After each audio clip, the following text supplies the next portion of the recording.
Assalamualaikum warahmatullahi wabarakatuh. Halo teman-teman, Sampurasun. Perkenalkan, nama saya Ijma Una Prasetya. Saya mahasiswa tingkat 3 Universitas Paletehan. Di sini saya akan sedikit menjelaskan tentang pasar modal. Nah, jika teman-teman belum tahu dan teman-teman ingin tahu pasar modal itu seperti apa, maka langsung saja lihat video yang saya buat. Terima kasih. Jadi pasar modal itu seperti apa sih, dan apa saja yang ada di pasar modal? Nah, sebelum kita lanjut ke materi, seharusnya teman-teman menyimak video ini dengan baik. Perhatikan dengan benar, karena video ini sedikit bermanfaat atau memberi pengetahuan teman-teman tentang pasar modal. Nah, baik teman-teman, di sini saya akan sedikit menjelaskan tentang pasar modal, yaitu yang pertama ada apa itu pasar modal, yang kedua sejarah pasar modal, 3 apa saja contoh pasar modal, 4 manfaat pasar modal, 5 studi kasus, 6 tujuan pasar modal, dan yang terakhir yaitu kesimpulan.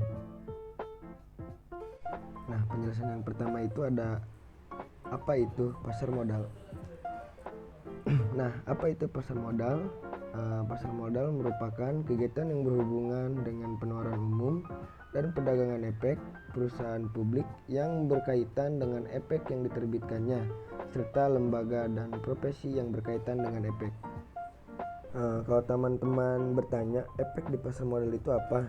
Nah, efek di pasar modal itu menurut berdasarkan Undang-Undang Nomor 8 Tahun 1995 tentang pasar modal UPM, efek adalah surat berharga, yaitu surat pengakuan utang, surat berharga komersial, saham, obligasi, tanda bukti utang. Nah, jadi yang disebut efek di pasar modal itu yaitu adalah surat berharga, yaitu tentang surat pengakuan utang, surat berharga komersial maupun saham, obligasi. Nah, seperti itu teman-teman yang disebut efek di pasar modal. Nah, selanjutnya ada sejarah pasar modal di Indonesia. Harus kita ketahui, sejarah pasar modal di Indonesia mengutip dari BI. Secara historis, pasar modal telah hadir jauh sebelum Indonesia merdeka.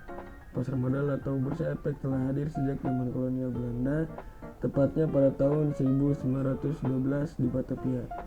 Pasar modal ketika itu didirikan oleh pemerintah Hindia Belanda untuk kepentingan pemerintah kolonial atau POC. Meskipun pasar modal telah ada sejak tahun 1912, perkembangan dan pertumbuhan pasar modal tidak berjalan seperti yang diharapkan. Bahkan pada periode 1956 sampai dengan 1977, kegiatan pasar modal mengalami kevakuman. Hal tersebut disebabkan oleh beberapa faktor seperti Perang Dunia ke-1 dan kedua, perpindahan kekuasaan dari pemerintah kolonial kepada pemerintah Republik Indonesia, dan berbagai kondisi yang menyebabkan operasi pasar modal tidak dapat berjalan dengan seharusnya. Setelah kita ketahui, pasar modal sudah ada sejak sebelum Indonesia merdeka, yaitu pasar modal sudah ada sejak kepemimpinan Hindia Belanda untuk kepentingan kolonial dan POC. Meskipun pasar modal telah ada, namun ada beberapa faktor yang membuat perkembangan dan pertumbuhan pasar modal di Indonesia itu terbilang tidak cukup signifikan, karena adanya faktor seperti peperangan dunia ke-1 ataupun dunia kedua. Nah, ada lanjutan, yaitu pemerintah Republik Indonesia menetapkan kembali pasar modal pada 10 Agustus 1977. Bursa efek diresmikan kembali oleh Presiden Soeharto. Bursa efek Jakarta berjalan di bawah Badan Pelaksana Pasar Modal sebelum berubah menjadi Badan Pengawas Pasar Modal atau yang disebut dengan BAPEPAM. Maka setiap 10 Agustus diperingati sebagai hari ulang tahun pasar modal Indonesia. Penetipan kembali pasar modal ini juga ditandai dengan PT Semen Cibinong yang go public sebagai ingatan pertama. Beberapa tahun kemudian pasar modal mengalami pertumbuhan seiring dengan berbagai insentif dan regulasi yang dikeluarkan oleh pemerintah. Nah, jadi penetipan kembali pasar modal yaitu pada 10 Agustus 1977 ya. di zaman Kepresidenan Soeharto, yang sebelumnya di bawah pengawasan pasar modal atau yang disebut dengan PPPAN, dan berubah menjadi Badan Pelaksana Pasar Modal. Nah, maka setiap 10 Agustus diperingati hari ulang tahun pasar modal. Nah, selanjutnya apa saja contoh pasar modal? Nah, contoh pasar modal itu yang pertama ada saham, 2 obligasi, 3 reksadana, 4 saham derivatif, 5 surat berharga EPT. Jadi yang saya paparkan yaitu ada 5 contoh dari pasar modal ya. Saya akan menjelaskan satu persatu walaupun sedikit, tapi ini insya Allah bermanfaat. Yaitu ada yang pertama ada saham. Contoh pasar modal yang banyak digandrungi oleh investor yaitu saham. Saham merupakan surat berharga yang diterbitkan sebagai bukti kepemilikan seseorang atas sebuah perusahaan. Anda sebagai investor yang menginvestasikan sebagian uang dalam instrumen pasar modal ini akan mendapatkan imbal hasil berupa dividen. Nah, selanjutnya ada surat utang atau obligasi. Instrumen pasar modal adalah surat utang atau obligasi. Obligasi merupakan produk pasar modal dengan penerbitan surat utang oleh pemilik perusahaan kepada investor yang membelinya. Contoh pasar modal dari surat utang ini seperti surat utang negara, suku, dan sejenisnya. Nah, jadi kedua ada surat utang atau obligasi. Nah, selanjutnya ada reksadana. Reksadana merupakan produk pasar modal yang tepat bagi Anda dengan tipe investor anti ribet. Karena reksadana adalah contoh pasar modal yang pengelolaan dana investor dilakukan oleh manajer investasi untuk dikelola dalam portofolio efek sehingga hasil return dapat maksimal. Jadi jika ada investor yang bersifatnya ya gak mau ribet, itu paling dia mengambil dari reksadana, berinvest dengan metode reksadana. Selanjutnya ada saham derivatif. Itu saham derivatif adalah contoh pasar modal yang jarang diketahui, yaitu saham derivatif. Saham ini merupakan bentuk turunan dari saham terbagi dalam 2 jenis antara lain naik dan waran. Bentuknya tetap seperti surat berharga, hanya saja mekanismenya yang berbeda dengan saham pada umumnya. Jadi saham derivatif ini dia memiliki mekanisme yang berbeda, namun cara pengelolaannya sama dengan saham yang lainnya. Selanjutnya ada surat berharga EPT. Surat berharga EPT merupakan instrumen pasar modal mirip seperti reksadana dengan sistem pengumpulan dana secara kolektif dan dikelola oleh ahli profesional. Namun surat berharga EPT ini dapat diperdagangkan dalam bursa efek Indonesia.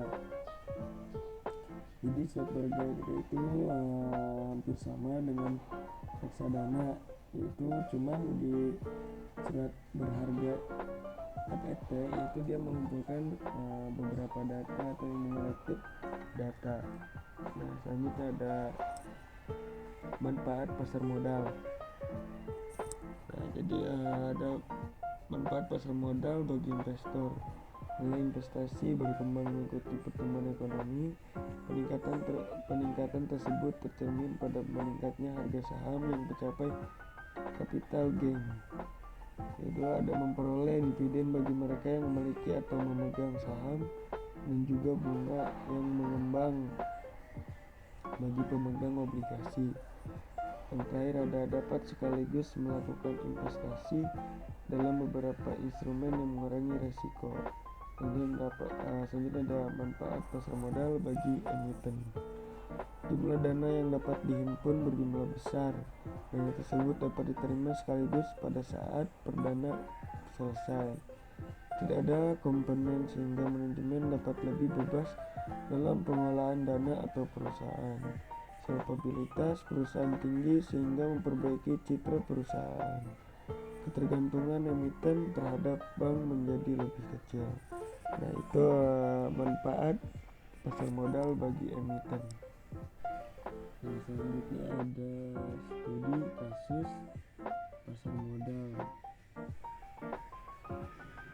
kita lihat studi kasus tentang pasar modal di PTBC.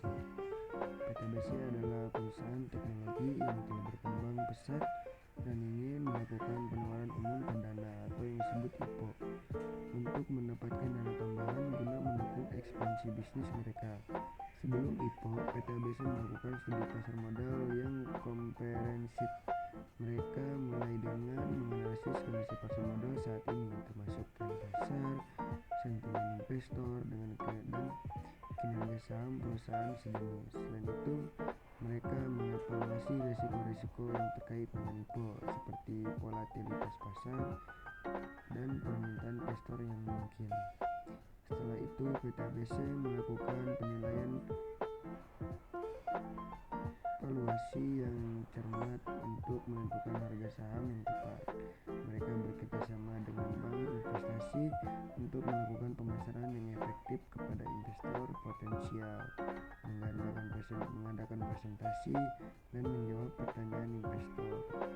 Akhirnya, PTBC berhasil meluncurkan IPO mereka dengan sukses, menarik minat investor, dan memperoleh dana yang cukup untuk mendukung rencana ekspansi bisnis mereka.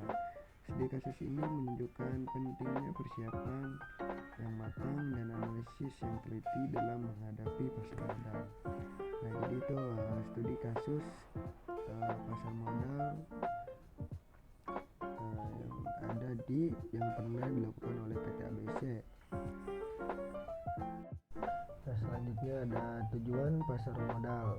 Tujuan pasar modal yaitu tujuan utama dari pasar modal adalah untuk memungkinkan perusahaan untuk memperoleh dana dengan menjual saham atau obligasi kepada investor, serta memberikan investor kesempatan untuk berinvestasi dan menghasilkan keuntungan dari pergerakan harga instrumen keuangan tersebut. Nah, selanjutnya ada tujuan utama dari pasar modal, yaitu ada 5. Yang pertama, pemberian dana, 2 investasi, 3 penetapan harga, 4 aliran modal, 5 mengelola risiko. Nah, yang terakhir yaitu kesimpulan